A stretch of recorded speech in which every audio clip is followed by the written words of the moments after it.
Greetings to everyone who is here, both virtually and in person.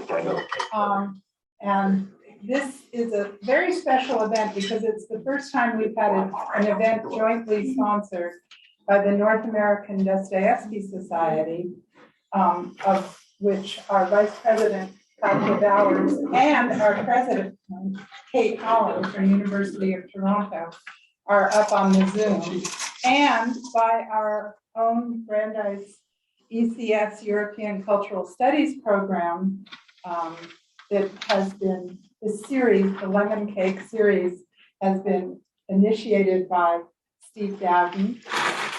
It's a wonderful lecture series. These lectures have become treasured occasions for intellectual dialogue on a variety of subjects among students and faculty while enjoying really good cake and coffee. And that is the idea. And in the spring, we'll have another lecture, the chocolate cake lecture. So you can look forward to that. So throughout, those of you who are present, keep helping yourself to cake. And I am very honored today to be in conversation with Andrew Kaufman, whose riveting new book, The Gambler Wife, a true story of love, risk, and the woman who saved Dostoevsky. This book recently appeared and it has been widely praised and very widely reviewed. But before we begin our conversation, a couple of things. There are signed copies of Andy's book available at our wonderful independent Newtonville bookstore. And you can drop by in person to the bookstore or have the book sent to you. And there is a link to that bookstore in the chat and also in the announcement for this talk for those of you who are here. Now, let me say just a few words about Andy before we get started. He is an author whose books are directed at a general audience. And as such, he is a public intellectual, an educational entrepreneur, and on top of all that, a scholar of Russian literature. His work has been featured on the Today Show, on NPR, PBS, and Oprah.com, as well as in numerous newspapers and journals around the world. Andy holds a PhD in Slavic languages and literatures from Stanford University, and he was an undergraduate at Amherst, where his initial intention, as I understand correctly, was to major in economics and politics, but he was sidetracked by his encounter with Russian literature. In addition to his biography of Anna Dostoevskaya, he is the author of Give War and Peace a Chance, Tolstoyan Wisdom for Troubled Times, certainly very timely, and Understanding Tolstoy, as well as a co-author of Russian for Dummies. On top of this, Andy is a nationally recognized expert on teaching, innovation, and service learning, a subject which has increasingly engaged all of us at Brandeis. He's associate professor and assistant director of the Center for Teaching Excellence at UVA, and he helps teachers and faculty across the country create learning experiences that really do change the way students act, feel, and think, while at the same time making important contributions to their communities. And of special interest to many of us at Brandeis and some here in this room who are involved with the Brandeis Educational Justice Initiative. At UVA, he created and teaches a community-based course, Books Behind Bars, Literature and Leadership, in which university students meet weekly with other young people at a maximum security juvenile correctional center to explore questions of meaning, value, and social justice through conversations about Russian literature. And this course was the feature of a documentary that I know some of you have seen called Seats at the Table that aired on PBS. Ken Bain, the author of this best-selling What the Best College Teachers Do, calls Books Behind Bars the ultimate example of service learning and learning by doing. So with all that, we're going to turn now to Dostoevsky's life and Andy's biography of it. But he did tell me that in the question period, if you want to ask him about his other work or about his work with the books behind bars, he's happy to entertain those questions as well. So let's start with a very basic question. What led you to tell this story about Anna Snitkina? And why do you think there have been so many biographies of Tolstoy's wife, but none about Anna? Well, wow. After that introduction, I can go home. Actually, I am home. Funny how that works in the Zoom world. I just want to say that I too, Robin, am honored to be here talking with you, a scholar that I have admired for many years. And also I want to thank you and Brandeis for hosting the event and the North American Dostoevsky Society. This is part of a long birthday party to celebrate Dostoevsky's 200th birthday, which was last week on November 11th. So thank you very much for that introduction. So in answer to your question, how did I become interested in this topic? You mentioned in the intro that my previous two books were about Tolstoy. So for a long time, I was a Tolstoy guy, and I belonged to that camp. There's that open secret that you're either a Tolstoy person or a Dostoevsky person, but you can't possibly love both. Of course, that's ridiculous. And I kind of started to prove that. So for a while, I was only interested in Tolstoy, and it wasn't until I started teaching Dostoevsky in the prison that I really started to appreciate the depth and the genius of his writing in a way that I hadn't before, because Dostoevsky was himself incarcerated and really resonates with that population. So I started digging around biographies about Dostoevsky as I became more interested, and I kept coming across this name, Anna Dostoevskaya, his second wife, in the biographies, and I could tell, even from the biographies, that she was important to Dostoevsky's life.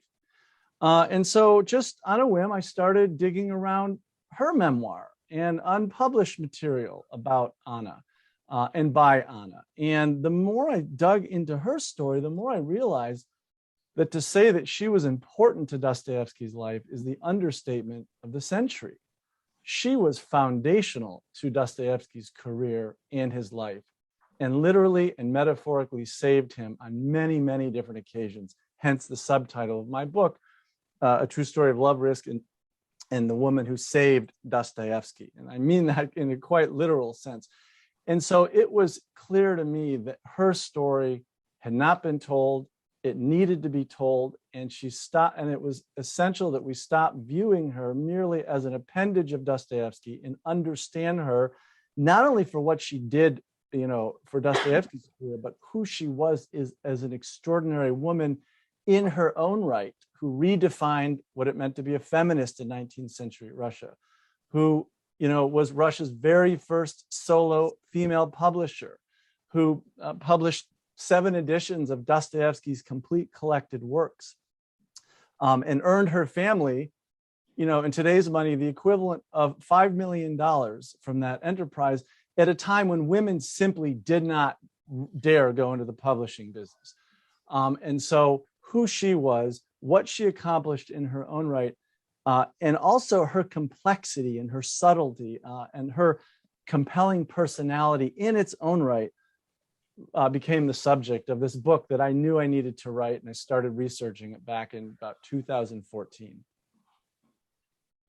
I think it would interest our audience if you could describe where Dostoevsky was in his career when Anna came into his life.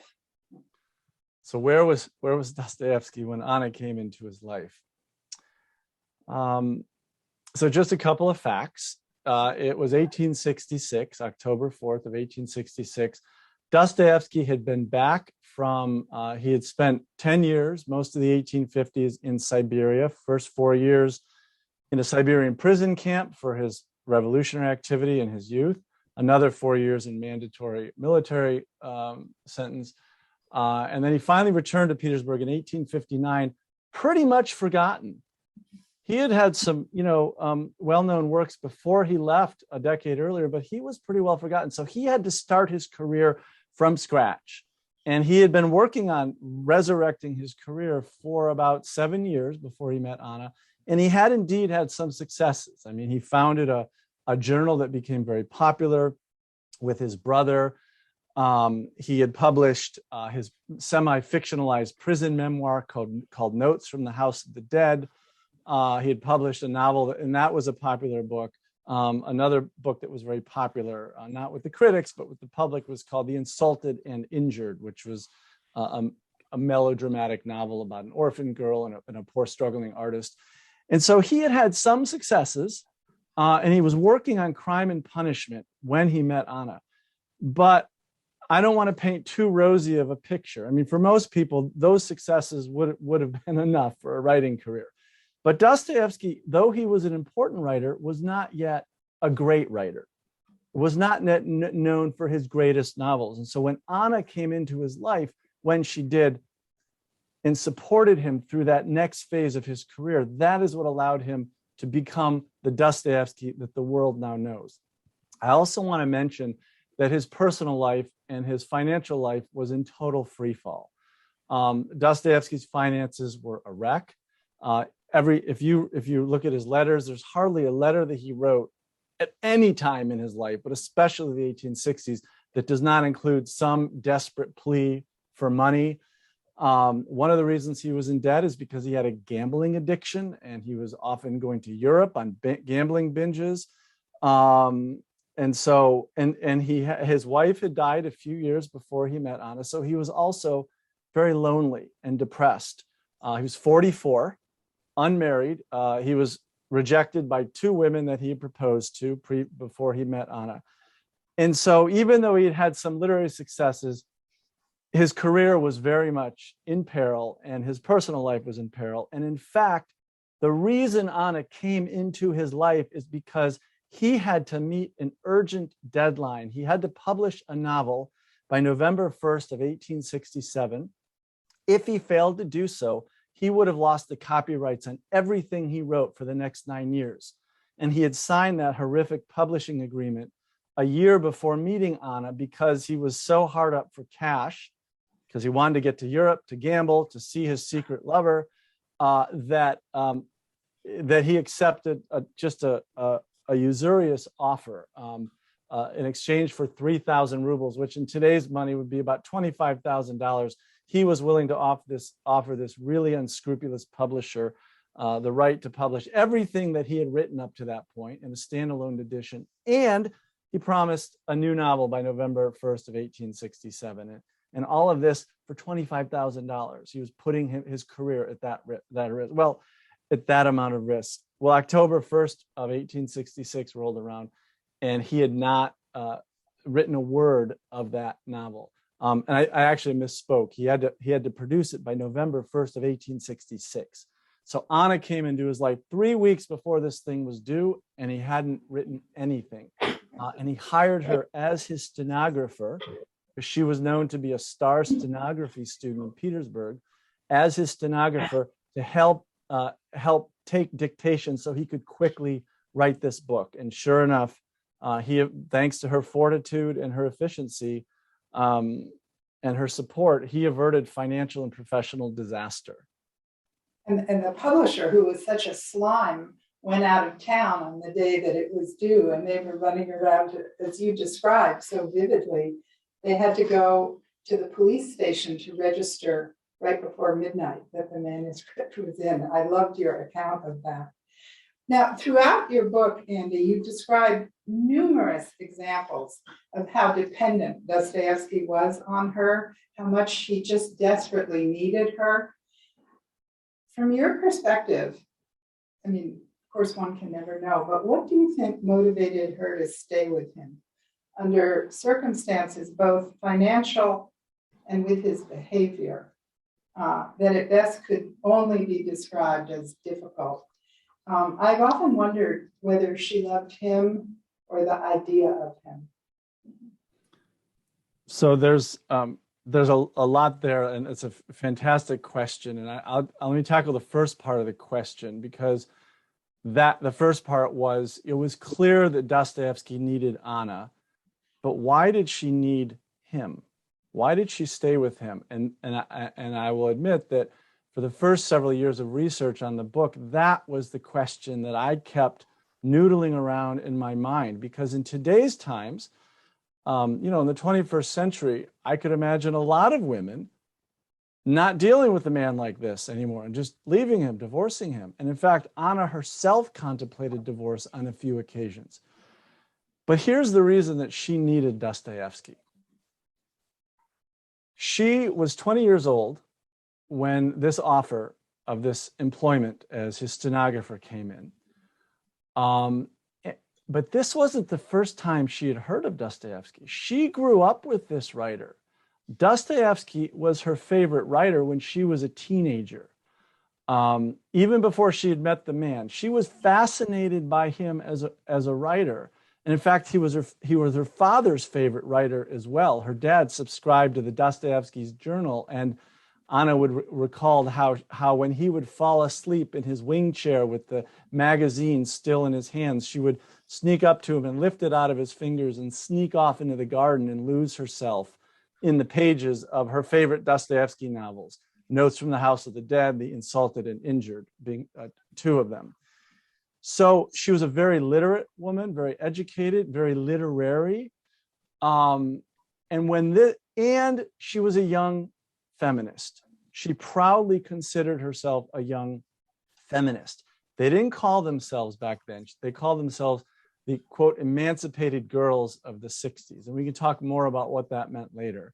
But suffice it to say that this job opportunity with Dostoevsky afforded her the chance to actually have a career of her own and earn a living on her own.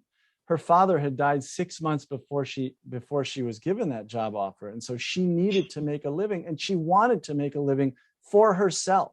This job was her first step on her path to independence. And so not only was this an opportunity to have a career, but it was an opportunity to have a career with a writer that she deeply admired and respected. A career, as we would say today, a career with meaning. And so this partnership with Dostoevsky afforded her that opportunity to realize herself in a way that she otherwise might not have been able to. She might have simply stayed a stenographer, like there were so many hundreds of other women in Russia at the time. But the possibility of being a stenographer, earning her own living, and helping this writer, who was also important to Russia, was really significant to her. And then the other part of your question, so why did she stay with him when she realized that he had severe epilepsy, he was financially reckless, he had a gambling addiction, he could be misogynistic, ironically so, because Dostoevsky was one of the very few conservative writers, major writers of the time, who actually supported the feminist movement. A lot of people don't realize that, very much in contrast to Tolstoy. But still, he had misogynistic tendencies. He could be incredibly volatile. He was a mess in so many ways. And as I describe in the book, there were moments early in their relationship when Anna, was 20 years old, he was 44, where she did kind of love the idea of him. She didn't know how to handle a man like this. This was her first serious love, and to a man like Dostoevsky. And so she really struggled to find her footing with him, which is why her ultimate, her ultimate success and really establishing herself not only professionally but in that relationship, and kind of the power dynamic shifted. So all that shifted in time, and it makes those things that triumph even more interesting, because she wasn't quite like that at the beginning. But I'm going to call out the elephant in the room as well. And it may not be a very popular thing to say, but there's another reason Anna stayed with Dostoevsky, and it's the old-fashioned one. She loved him. She loved him deeply for all of his flaws, all of his problems. She loved him. And that is a point that, I emphasize over and over in the book, even as I make sure that people understand that she had agency. She did make these decisions on her own, but she loved him deeply. And that is something that he was so grateful for, because all the previous women in his life had bolted. Well, I mean, I think one of the immense powers of your book is that love of hers does start to shine through, despite the horrible family that she married into, not Dostoevsky, but his ghoulishly awful relatives, and his behavior, which would be an unbelievable challenge for anyone, and the love comes through. I'm especially interested, and have been for years, and you're the one to ask about this, about Anna's career as a stenographer, and more particularly, could you speak specifically after this initial dramatic encounter with finishing The Gambler on Time, her influence on his writing, both his work routine, and especially if you could speculate on how that routine might have contributed to Dostoevsky's style and narrative structure. I mean, because the stenography was then playing a role in the artistic creation. And I just wonder how you parse that out. Yeah. So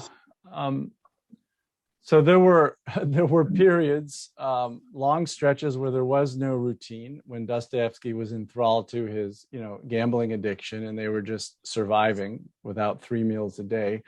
But during the stretches where they did have a routine, and even from the beginning, she would come to his house, or when they were married, they would meet after Dostoevsky had his scalding hot black tea without cream or sugar that he was famous for, and they would meet in the study, and he would pace the room back and forth. He had a habit of pacing, and he would chain smoke, and he would often mutter to himself, and Anna would be capturing everything that he said.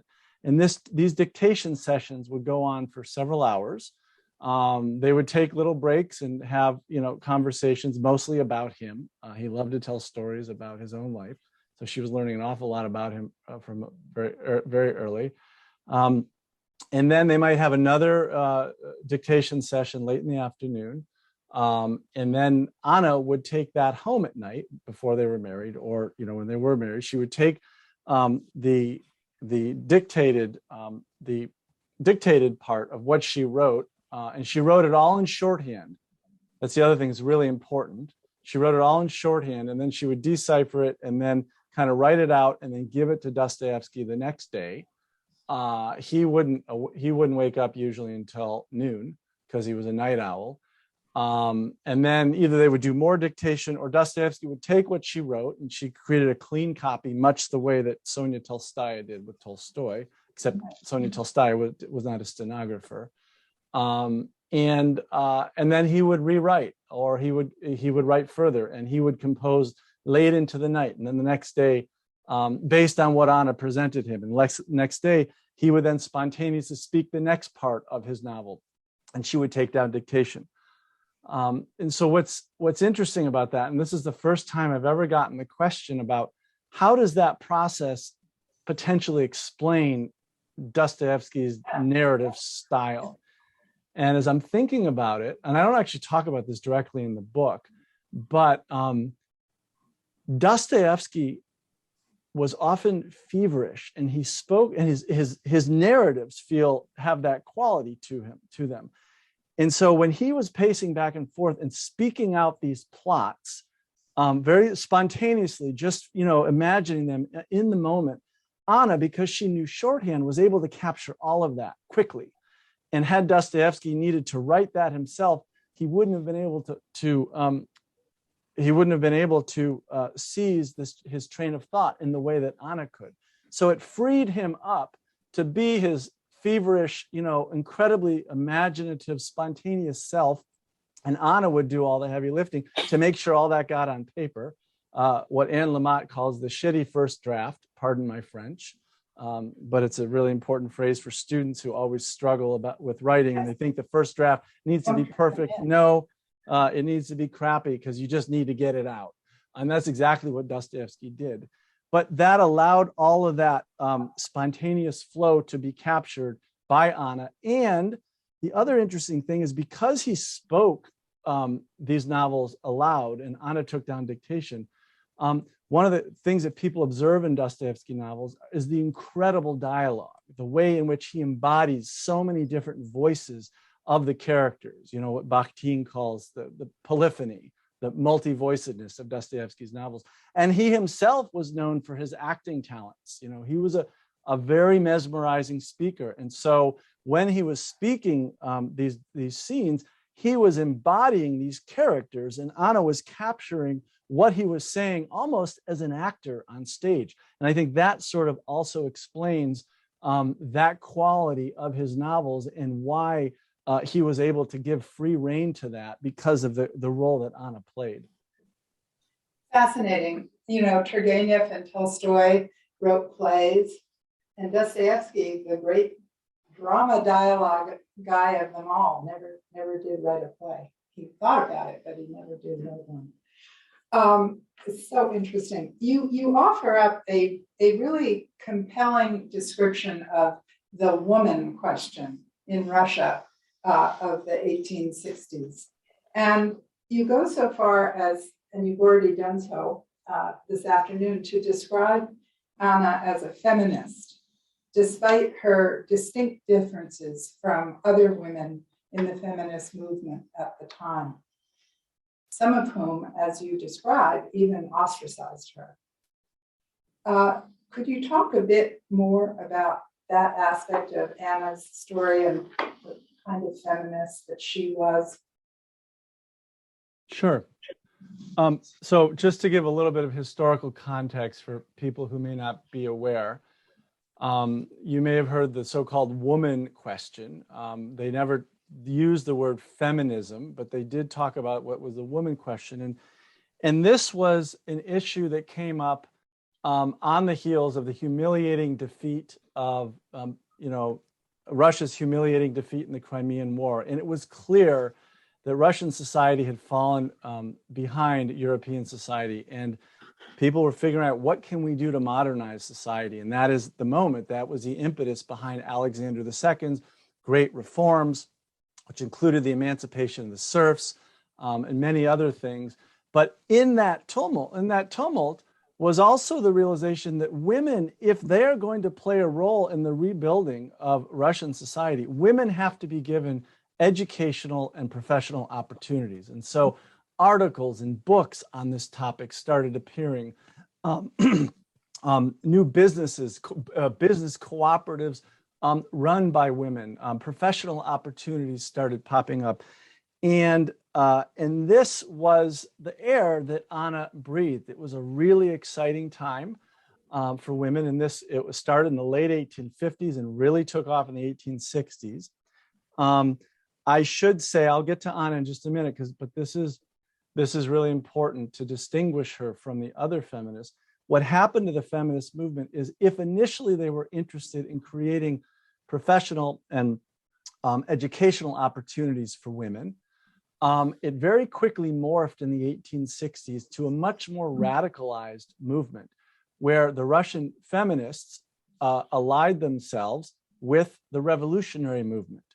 And in fact, the first woman to be executed for her political activity in Russia, a woman by the name of Sofia Perovskaya, was executed for assassinating Tsar Alexander II. And she was only a couple of years older than Anna.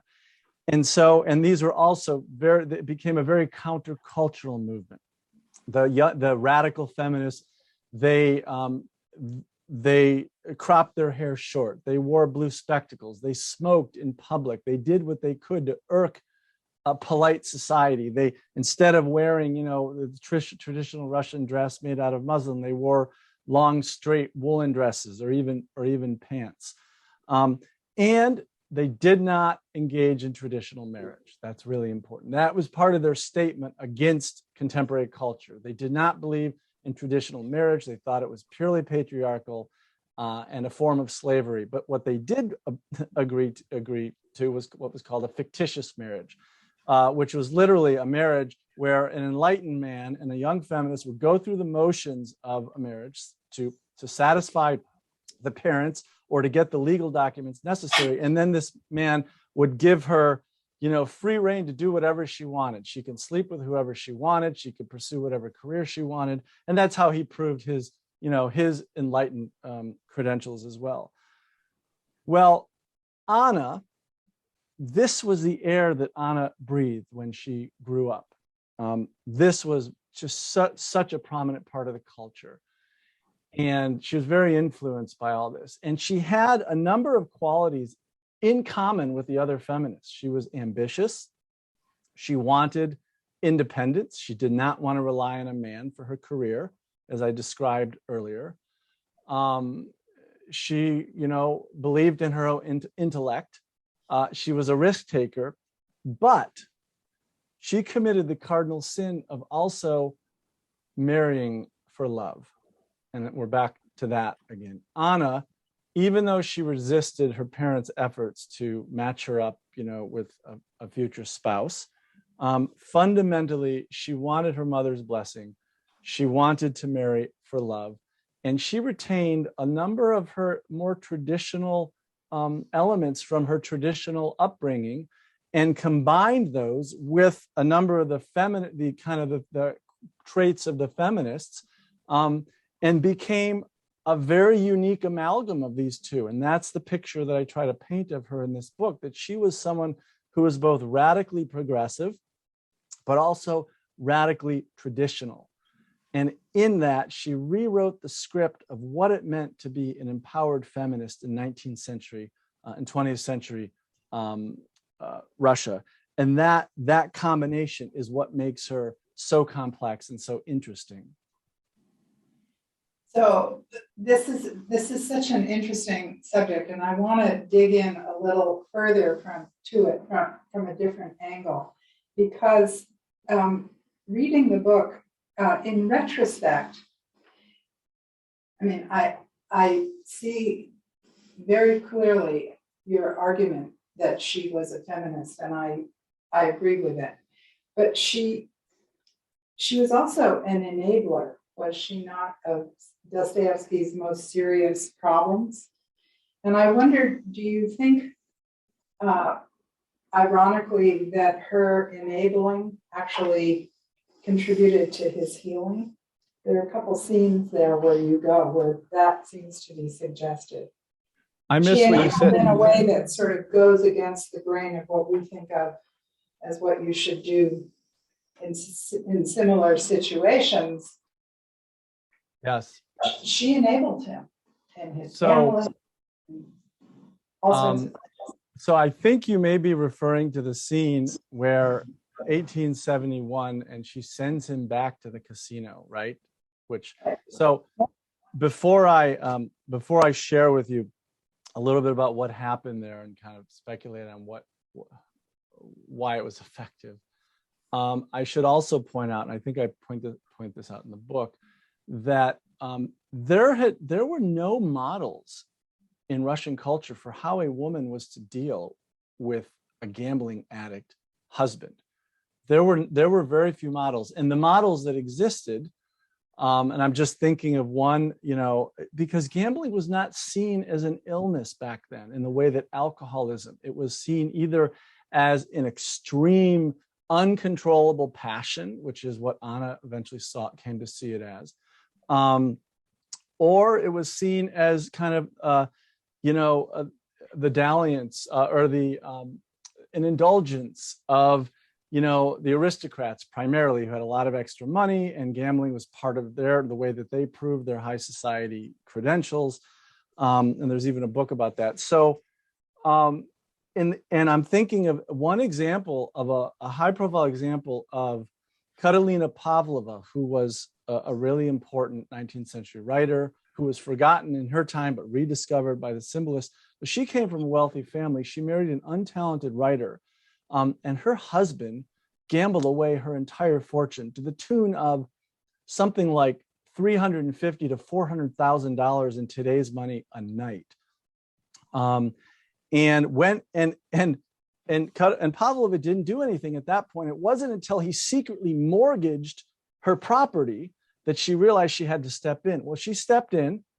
She filed for divorce.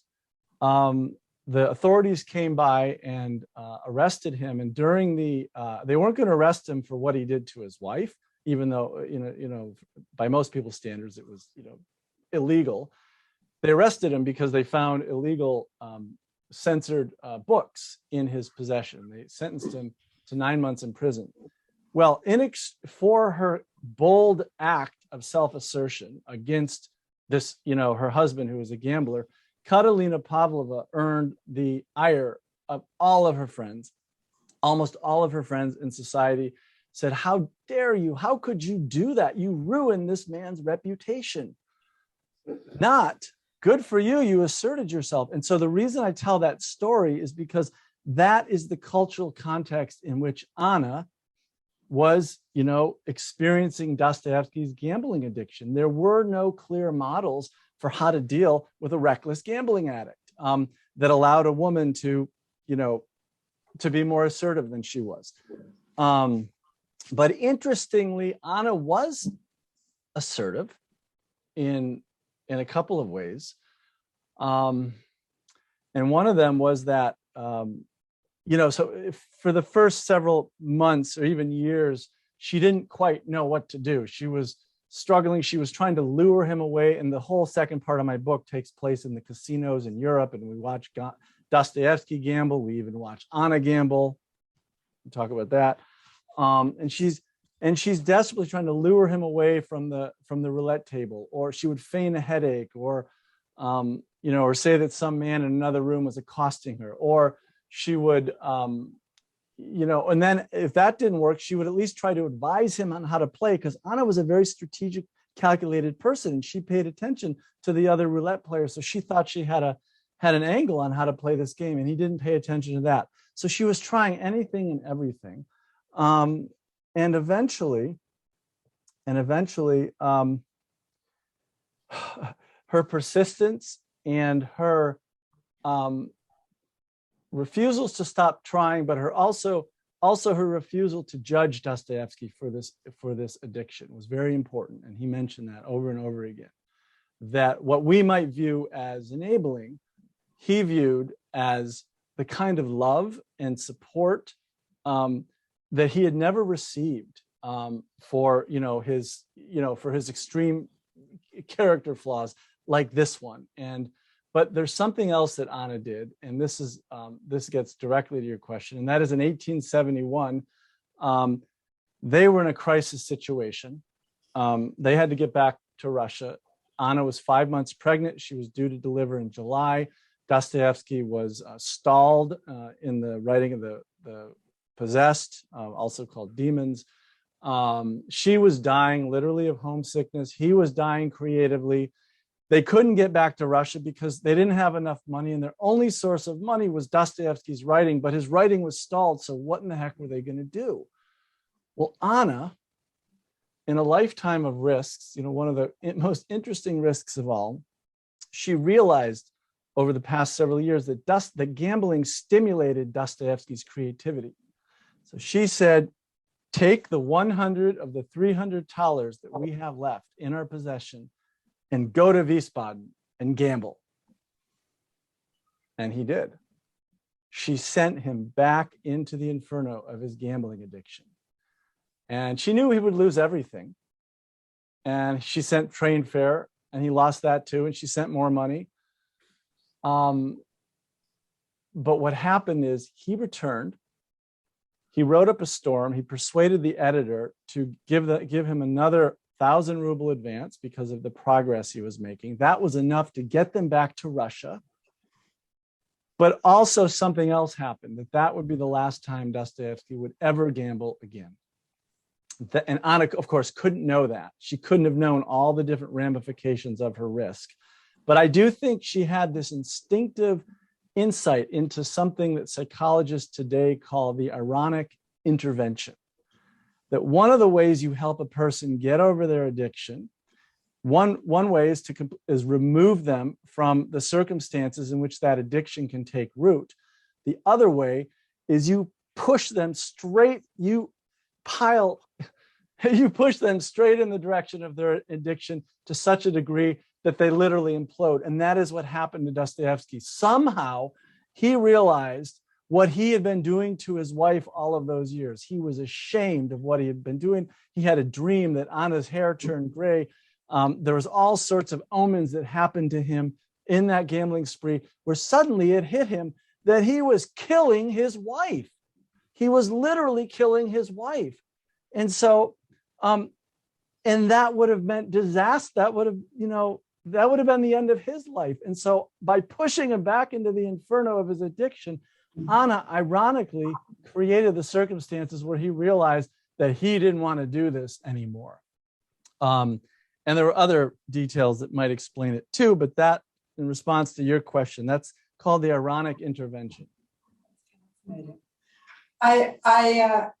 So really this was a life and a marriage where she just went from one risk to another, to another, to another. And I wondered, in retrospect, spanning everything, even her many decades of widowhood, everything, what do you think was, of the many risks that she took, what was the risk that was the riskiest? Oh, God. Maybe marrying him?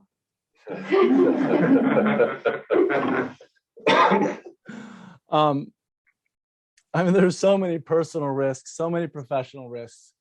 I'll just give you one example of a financial risk. And then if we have time, there's actually a scene that describes a risk to her physical well-being that she took to save. I'm hoping that you'll read a little bit, because I think everybody would just love to get a flavor of Why don't I go ahead and read that in the interest of time? that would be good. And then I only have one other question after that. Yeah. But I think it would be wonderful to hear you read. Yeah, this is only three minutes. But it was 1875. Dostoevsky had just finished the manuscript for The Adolescent, sometimes translated as Raw Youth. They were headed back to Petersburg after their summer retreat so that Dostoevsky could deliver the manuscript to Nekrasov, the editor, and receive the final installment of his advance, which they badly needed because a new son had been born a month earlier and they had a new mouth to feed. And so they took a steamboat across Lake Imyen. Then they took a cabbie from the steamship dock to the train station. And an hour before the train was about to leave, Anna realized they had brought the wrong suitcase. And this was a suitcase that contained not only the manuscript to The Adolescent, but all of Dostoevsky's notes to the novel. There was not another copy of any of these. Had they lost that suitcase, that would have been disaster, and we probably would not have the novel, The Adolescent. Well, Anna knew that she wasn't going to even bother to ask her husband what he recommends, because he was usually clueless in situations like this. And so she made a split-second decision without his knowing to hire a cabbie in the evening to take her back to the steamship dock so she could find that suitcase. And this was a really seedy part of town. So I'll just read to you from that scene. It was 8 p.m. now, and they were racing through the shadier part of town, where she saw people creeping out of tiny streets in between large gray warehouses. Tramps ran after them, shouting. The frightened cabbie urged the horse on so hard that it broke into a gallop. Upon reaching the dock, Anna jumped out of the carriage, stormed up the ramp to the steamship office, and banged her fist on a dark window. "Guard, open up right away," she shouted. "Open up, Grandpa, this minute. A big black travel trunk was left here and I've come to get it." It's here, a sleepy voice replied. She asked the guard to carry the trunk to the cab, promising to tip him. He didn't respond. She called to the cabbie to help, but he also refused, afraid his rig might be stolen. And so, without a moment's hesitation, Anna ordered the guard to open the door, which he did, and, quote, "I grabbed the trunk by its handle and dragged it, stopping at every step. To make matters worse, the ramp was a long one, but I managed to lug it to the cab," end quote. at which point the cabbie jumped out and hoisted the 140-pound trunk in between the seat and the coach box, and Anna climbed on top of it and sat down. She wrote, resolved not to give it up even if hoodlums should attack. Amazed, the cabbie struck his horse and started down the street as figures emerged and started shouting at them from behind. As they approached the railroad station, Anna caught sight of her visibly distraught husband. She told him the whole story, what they'd almost lost, what she had done to save them. My God, he exclaimed, only think what danger you put yourself into. After all, when those rogues who followed you saw the cabbie was driving a woman, they might have attacked you, robbed you, maimed you, killed you. His response spoke volumes about their roles within the family. Just think what would have happened to us, to me and the children, he moaned, warning her fecklessly. Oh, Anya, your rashness will lead you to no good. In this, he was, of course, mistaken. It was Anna's rashness that rescued his manuscript, averting disaster for his career and their entire family, just as her extraordinary daring, her tenacity and determination had saved them many times before. Whether out of lingering chauvinism or a dogged need to view his wife primarily as amanuensis rather than manager, the writer seemed incapable of shaking his idealized image of Anna as, quote, simple and angelic, as he'd recently described her in a letter. He needed to see her as someone requiring his protection and guidance, despite all the evidence to the contrary. But there's no sign that Anna minded this. She knew who she was and what she needed to do. All that mattered to her on this late summer evening was that the adolescent had been saved. Well, I want to ask you one more question there, but that was wonderful reading. And I see in the Zoom boxes, we have some major scholars of the adolescent here. So I'm sure that they enjoyed that story as well, your rendition of it. So I have one last question, and I hope you all are thinking of questions you might have for Andy. So it's clear Anna did a number of extraordinary things. And I'm just wondering about her legacy today in Russia. And what do you hope that readers here and today in the United States will take away from your book? There have been several fascinating books on the marriage of Leo and Sonia Tolstoy, not only the biographies of Sonia Tolstoy, but really interesting books about their marriage. Do you foresee such a book about Dostoevsky and Anna, or even a film? And of course, I'm thinking of the wonderful film based on Jay Perini's The Last Station with Helen Mirren and Christopher Plummer. Is it cinematic? And so I'm asking you about the legacy in Russia, what you want your readers to take away, and the marriage. I'm smiling, Robin, because I'm gonna answer the last part of your question first about a film. As it so happens, and I think you can tell just from that reading that most of the book reads very, very cinematically, and that was intentional. Just because I had access to so many documents that I could actually do that and recreate the drama, blow by blow in their lives. So in fact, there is a film movie deal about the gambler wife currently in the works. I can't say more until it's officially announced, but it involves some pretty significant international talent. And so yes, if it all goes according to plan, there will be a movie. I don't know if it'll be called The Gambler Wife, but it will be, Dostoevsky and Anna's version of the movie The Last Station, based on Jay Perini's novel. So hopefully that will be one of her legacies here. Her legacy in Russia. So Anna is more known in Russia than she is here. But then again, generally Russians know more about their literary history. There have been a couple of books written about her in Russian. One by a scholar named Sergei Belov, another by a wonderful archival scholar, Irina Andrianova. Um, uh, and they're all her reminiscences, or her memoir was published in Russia a couple of years ago, and some of their letters back and forth were published. But that's it. And so to the extent that people know about Anna in Russian, it's, most people don't read scholarship, so most people aren't going to read those books that I just mentioned. But there's no really popular book, or for a wide audience that I'm aware of. There have been plays about Anna. There was a film called 30 Days, I think, in Russian, about the first month of their relationship when Anna saved Dostoevsky's writing of The Gambler. I think there have been a couple other films. There's also the novel by Tsipkin, which has been translated in English, called Summer in Baden-Baden, which is also just a snippet of their lives. But Anna's biography as such has yet to be written in Russia. And has yet to be written, period. And that's another one of the reasons I wrote this book.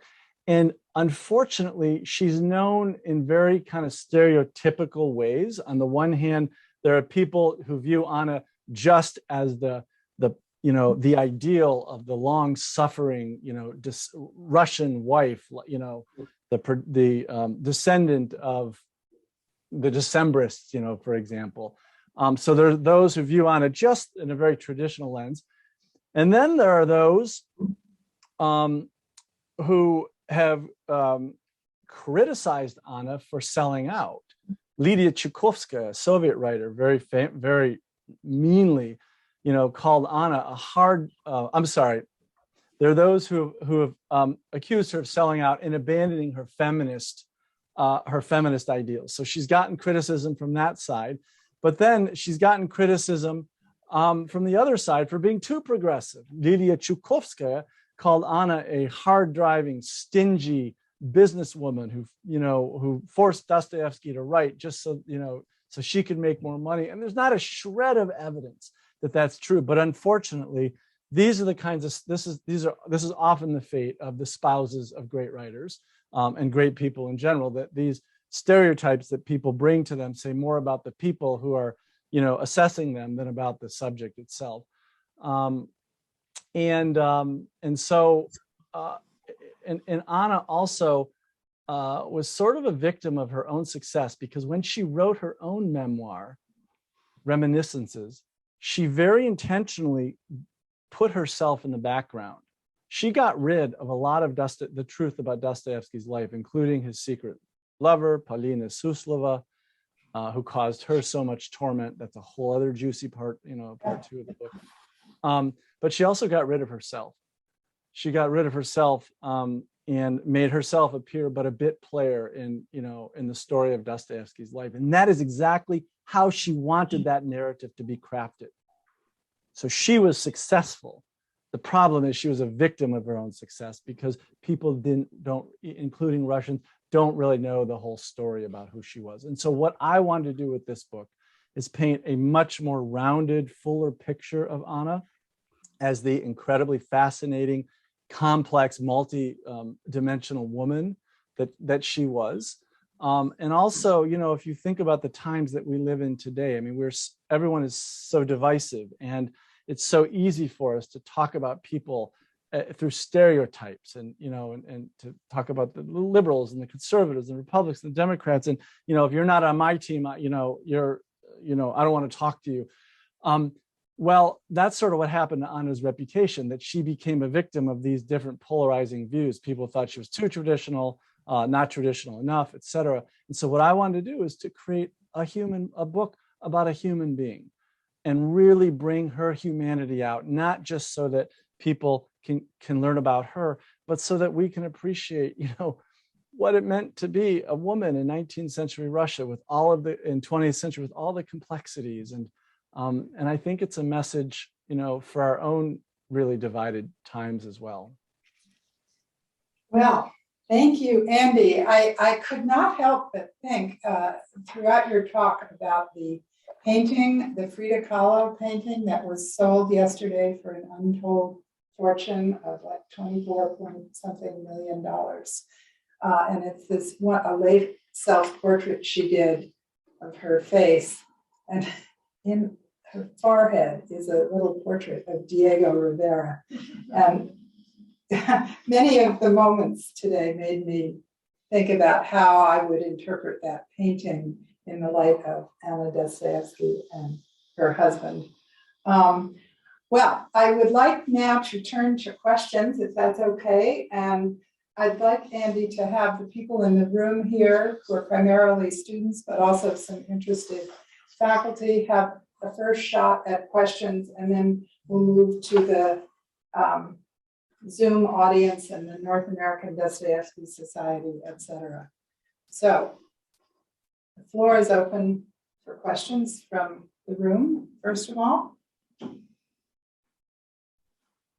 Yes, please, you. Okay. Yeah.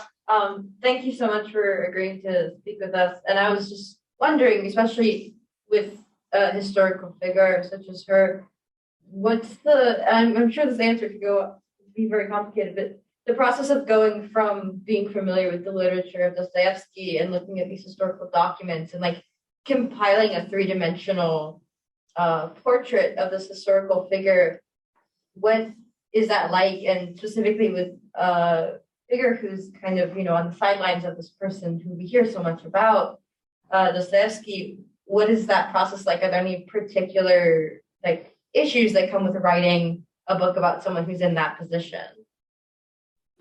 That's a fantastic question. I don't think I've ever gotten that.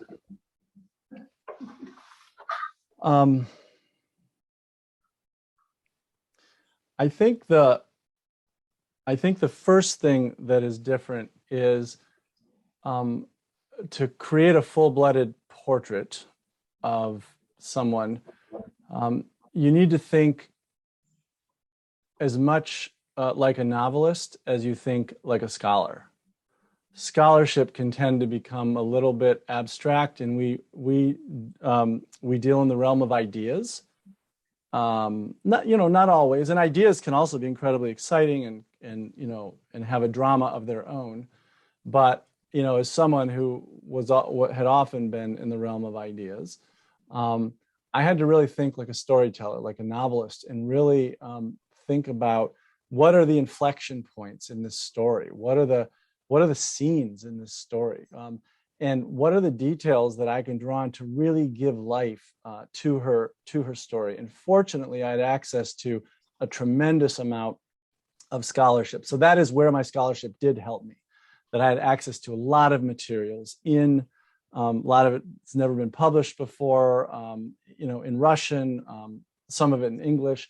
I traveled to Germany. I did an intensive research trip in 2018. I lived in the places where I followed their footsteps on their honeymoon. I gambled in the casinos where Dostoevsky gambled. The Baden-Baden casino is still, operational today. And so all of that was to take in the sights and the smells and the sounds to really bring this portrait alive for me, so it doesn't stay in the realm of ideas. All the while, the challenge of a narrative nonfiction is it all has to be true. You can't make anything up.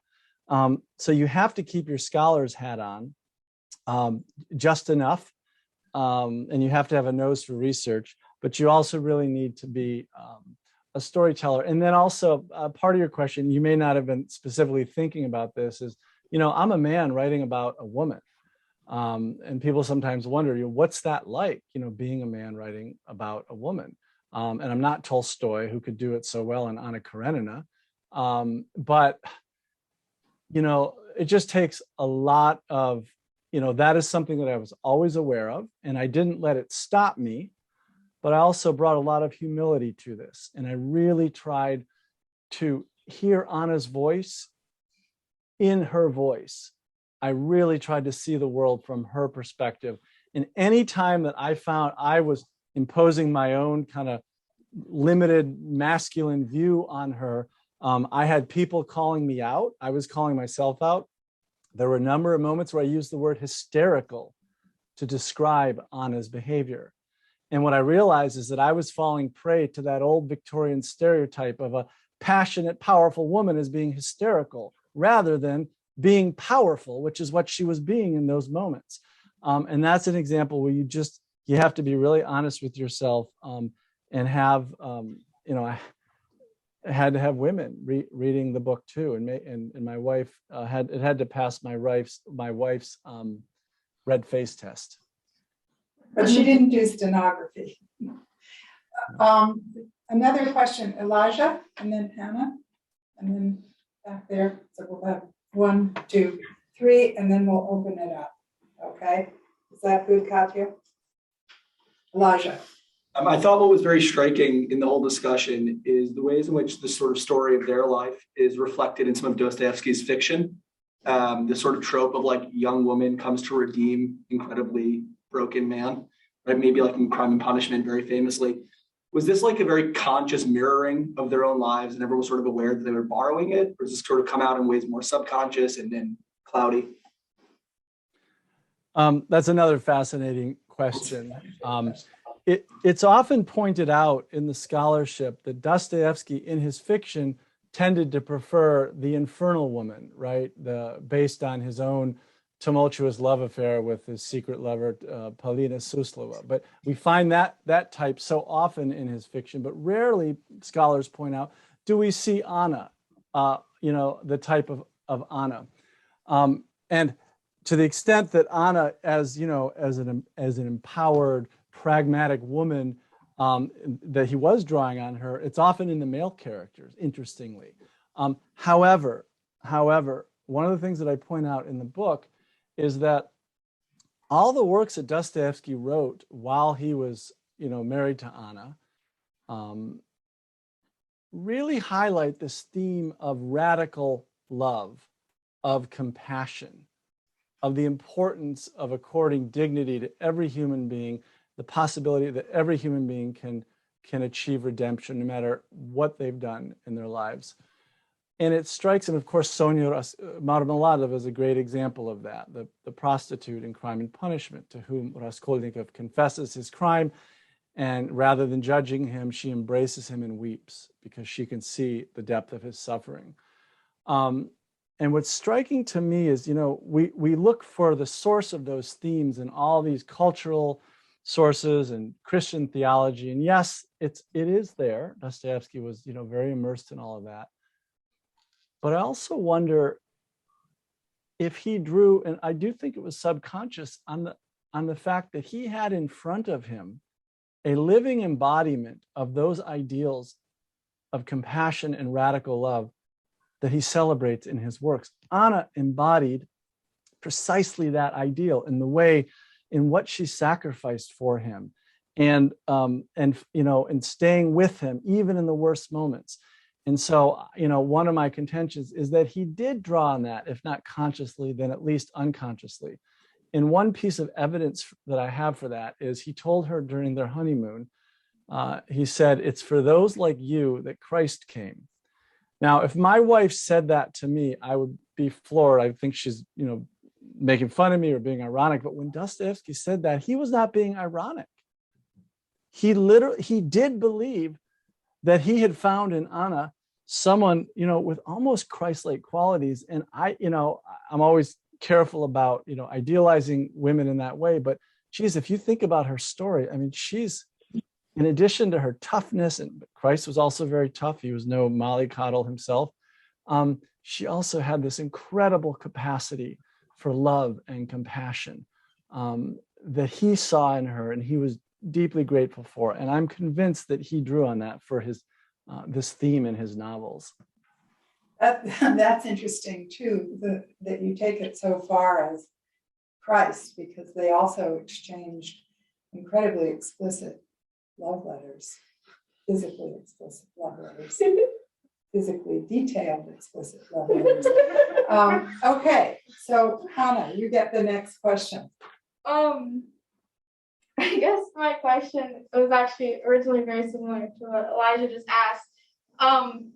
But kind of thinking about the feminist movement that was going on at the time, and Anna's part of that, but also the way she was kind of pitted or portrayed as not being part of that because she married for love. Did Dostoevsky in his later works, did that does that movement in particular, not even just Anna's kind of portrayal, but does that movement kind of creep into his works, and how influential, how big of a part was it in their marriage? Is there evidence that it was something that they talked a lot about, or that he himself had noted opinions on? So there was a scene, you just reminded me of something I'd forgotten about. There was a moment early in their honeymoon where, like I mentioned earlier, Dostoevsky was one of the few major writers, and certainly major writers with conservative tendencies, traditional tendencies. One of the very few who was an open advocate of the emancipation movement, and a great contrast to that is, of course, Tolstoy, who was anything but. And so I think, and I'll tell you the scene in a second, because now my train of thought, Dostoevsky's style has just gone in a different direction. But I think what happened, and I lost my train of thought. So I wish I had is there a stenographer? Is there a stenographer in the room? I remember. So in his novels, he demonstrates his empathy for the plight of women in this time, in the way that he shows, the limited choices that women have. For Tolstoy, that was a good thing. Women should stay home and make jelly and, be good moms and wives and leave everything else to the men. But Dostoevsky had real empathy. He recognized that women had so few options, in society. And so he portrays women who basically act out in so many different ways because they don't have these opportunities. And I think of Nastasia Filipovna in The Idiot, that tragic story of how her whole life she'd been used and abused by men, and all she knew how to do was to turn that anger into aggression, and a sadistic kind of aggression. And so Dostoevsky was sympathetic to that, and he explored the psychology behind women who are forced in that kind of subservient position. And yes, they did talk about that, Anna and Feuer. Early in their marriage, they were talking about the feminist movement, in fact. They're specifically talking about the young nihilists, the nihilist women who were the radical feminists. And Dostoevsky was being critical, and Anna said, I don't really want to hear other women being disparaged by you. And then he continued, and he made some remarks about how, women are less fit for work than men. You give a woman a project and she'll be all excited about it. Take stamp collecting. She'll start collecting stamps and be all excited and bother all of her friends to send them their stamps. And then within 2 weeks, she'll cool off and, will be moving on to her next passion. So what Anna did in that moment, she was so pissed off that she took her own money that she had earned. She dragged her husband into the nearest stationery shop. She bought a stamp album with her own money, and she started a stamp collection, which in fact she continued for 15 years after Dostoevsky's death, for like 35 years. So that was a very long conversation with her husband about how she felt about his disparaging of women. So I think we'll take one more question from the room and then open it up in general to everyone. And Katya, you mentioned that Paul Mantino has a question, but there is a question at the back. Yes. Yeah, I was wondering, thinking on the epilogue of Crime and Punishment and the symbolism of the Cypress cross, did Anna further Dostoevsky's religious journey in any significant way? Again, I don't think it was, so I don't think it was conscious. Although now that you mention that, you've got me remembering Anna was a devout Christian, much more so than her husband. Any city that they went to in their travels, she would always look for a Russian Orthodox church and be sure to pray there as often as she could. And Dostoevsky was not that, despite his interest in Christian theology in his works. And I do think it probably rubbed off on him. I do think he represents, I don't have any direct evidence of this. He even teased her a little bit about how often she goes to the church, but that has to rub off on a spouse. And her faith, and not just religious faith, but her faith that things will work out is something that Dostoevsky always appreciated about Anna. And so I've got to imagine that he saw that, and that was one of the things that he admired, and it had to have rubbed off on him somewhat. Okay, at this point, I am going to turn the question asking over to Katya Bowers, who's been monitoring the chat. Katya, is that good? Yep, that is totally fine. So I have some questions queued up, and for anyone that's in the Zoom, if you would like to pose a question, you can either message me in the chat or you can put your hand up and I'll call on you. So first of all, Paul Contino had a comment, which I have put in the chat, which is that there's an interesting portrayal of Anna in the 2011 Russian TV series on Dostoevsky's life, Dostoevsky, which you can find on Prime TV or on Prime Video in the US. So check that out if you're interested. And then I have a few questions. So first, Sarah Bishop asks, can you describe the process of dictation that Anna used? How much did Dostoevsky draft on his own? Did he start by dictating and then go back and revise? I've seen some images of drafts that include all sorts of notes and drawings. Where do these fit into that process? Yeah, so I think I spoke to that a little bit earlier. It was a fluid process, but typically he would speak, she would take down dictation. She would go off for a couple of hours and transcribe what she wrote in long form. She would give it back to him maybe in the evening because he was a night owl. And that is when he would turn the draft of what she had given to him into kind of the next draft. And that's where you see those incredible drawings in the manuscript of the brothers Karamazov. It was at that point that he was, that it was at that point that he was adding kind of his own pictures and taking the draft to the next stage. And then I think the next morning, what would happen is he would just leave that and then just keep talking. And Anna would take down dictation, and then the same process would happen over again. And the reason he had to keep talking out his novels is because he was always missing. He was always missing deadlines, especially early on, and it was important for him to meet his deadlines because, unlike Turgenev and Tolstoy, he needed the money, and so he wouldn't rework his stuff very often. He would just keep moving, and this is also one of the reasons that some of his novels don't hang together as well, because they were published in serialized form. And once the first part of the novel is out, you can't go back and change it once you realize where the book is going. And that is something he bemoaned very much.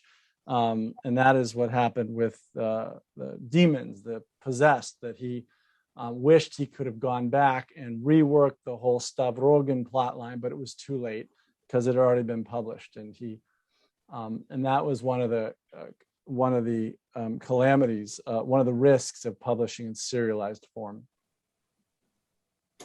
Thank you. Okay, so next we have two questions that are basically the same question. So I'm gonna read them both. And these both came at around the time when you were talking about Anna's influence in Dostoevsky's characters. So the first question that came in was from Paul Contino, and as a follow-up, he said, do you see Anna's influence in any of Dostoevsky's women characters? And he particularly is curious about Grushenka. And then James Klebe has written, do you see Anna in any of the characters in the novels? I'm thinking of Grushenka in Brothers K. She's portrayed as very independent. She owns her own house. She has a job. She buys and sells loans or junk bonds. She is not dependent on any man. That's I hadn't even thought of that connection. Absolutely. Absolutely. I mean, Grushenka also has more of the femme fatale, the kind of the tragic qualities to her as well that Anna did not have. But yeah, absolutely. I hadn't even thought of that. And also I'm thinking of, this is not a female character, but Razumikhin in Crime and Punishment, who's sort of the Razum coming from the Russian verb reason. He's the pragmatic one. He's the one who, who wants to start a business and is trying to help Raskolnikov. He sort of balances Raskolnikov out in that way. And I can't say that, he was drawn directly from Anna, but certainly when Dostoevsky was working on Crime and Punishment, he had such a pragmatic woman in front of him, helping him early in their relationship on his career. So I could imagine he would have drawn on that. And also, even in The Gambler, it's one of the characters was Mr. Astley, who was the Britishman, and he was he was very different than Alexei, the narrator, the lost gambler who tells the story. He's always the voice of pragmatism and the voice of reason. And it's interesting that Anna, when they were working on The Gambler, said he is the character that she most appreciates. Whereas Alexei, the main character, who she could tell Dostoevsky, appreciated most, really kind of repulsed her. And so one wonders, how much that rubbed off, her appreciation of that pragmatic character how much that rubbed off in his creation of that character. Paul adds that Grushenka emerges as a Christ figure for Mitya as well. You're making me think I need to write an article now. I need to go back and rethink that one. That's really fascinating, that Grushenka connection. I have another question from Gabriel O'Day, who asks, how do you explain the fact that Dostoevsky and Tolstoy never met? It was Tolstoy's fault. Do you want me to elaborate? Yes, please. I think it was 1880, a year before Dostoevsky's death, maybe 1879, I can't remember, but they were at a talk by a philosopher, Solovyov, and they were both friends with the same man, Nikolai Strakhov, who was a former colleague of Dostoevsky's, but also, a close confidant of Tolstoy's. And so he knew both of them. And at this event, Strakhov went up to Tolstoy and said, "There's somebody here I would like to introduce you to." Tolstoy, who was, known for being very antisocial, and he hated events, and he loved his fame, but he hated attention, which is a really strange combination. He said, "No, I'm not interested." And Strakhov said, "No, I really think that you should give this person some time." And I don't think he ever even said who it was, but Tolstoy was insistent and said, "No, I'm not interested in meeting anyone, period, end of discussion." And he would always moan after the next year when Dostoevsky died. Tolstoy would always bemoan the fact that he, had never met Dostoevsky, and that was a loss of his. So I think the evidence shows it was Tolstoy's fault. Thank you. And I don't think he genuinely bemoaned it. What? I don't think he genuinely bemoaned it. I think he was just saying it, just like he felt that Notes from House of the Dead was Dostoevsky's greatest work. I mean, he just didn't want to meet it. But anyway, but no, interesting, Robin. So maybe what he bemoaned is that his greatest competitor, he kind of enjoyed they were very competitive with each other. Dostoevsky was always referring to how privileged Tolstoy was financially, and he wrote under very different circumstances than Dostoevsky could write. And Tolstoy was always criticizing Dostoevsky for being, all struggle, no harmony, and had some other negative things to say. But deep down, it was a rivalry of respect. And so, when Dostoevsky was gone, maybe that was one of the reasons. Tolstoy had to find, another great rival that he could dump on. That's kind of I'm being tongue in cheek, but there's something to that. Katya, I think our Brandeis students, some of them are going to have to go to classes. Okay. Others can stay, but so I think there's time for one more sort of official question before a number of the students are gonna have to head out. So I don't have anything in the queue, but I do have a question myself, which is that I was really interested hearing about the way that Anna fits into the publishing landscape of the 1860s and 70s, particularly in the 1870s. And I was wondering what kind of relationship that, like you had mentioned that there was some tension between Anna and other women publishers. And I was wondering particularly about the relationship between Anna and Avdotia Panayeva, who was quite prominent at that time, or if there are other women publishers, and you could speak a little bit more about that tension. I don't know so much about that relationship. I do know that Anna knew of Panayeva because I've run across her name a couple of times in her materials. But the other publishing company that was in existence when Anna was contemplating her own firm in 1873, which is when she started it, was a company run by a triumvirate of the early feminists from the 1860s. Interestingly, these were the women who were just several years older than Anna. She grew up with the more radical feminists, but these were the original feminists. Anna Filosova, Nadezhda Trubnikova, and the last name escapes me. But these were, if someone remembers it, just put it in chat. But these were the first generation of feminists, and they had started a cooperative that was run by them. They had 35 women that they had employed. They published children's stories, the works of Darwin, another number of other classics. It was a well-respected operation. And it's unclear whether Anna, she must have heard of them because these were fairly prominent early feminists. But it's unclear how much she knew about their operation, and there's no evidence that I can see that she actually borrowed from their model, largely because it really didn't apply to her. She was a solo publisher who would be bringing out the works of one writer, her husband, and so she created a model that was unique, that hadn't been done before. But there would not have been tension. If anything, there would have been admiration. Thank you. I just have one quick comment that I'd like to make sure is on here. So first of all, thank you very much. So Andy's newsletter is available at andrewdkaufman.com/newsletter if you're interested in subscribing to that and learning more about his activities. Signed copies of The Gambler Wife are available at Newtonville Books. You can get the book shipped to you from there, or you can request to pick it up at the store, and that's newtonvillebooks.com. And if you are interested in the activities of the North American Dostoevsky Society, you can find us at bloggerskaramazov.com. Yes, you should all check out the blog. And I'm hoping that your conversation, yours and Kate's incredible conversation, will appear in some form there. It is already up on our YouTube channel. It is? Yes, which is where this talk will also be probably later today. Well, thank you, Andy. This was absolutely fantastic. Thank you. Hope that you will visit us in person sometime soon. Thank you.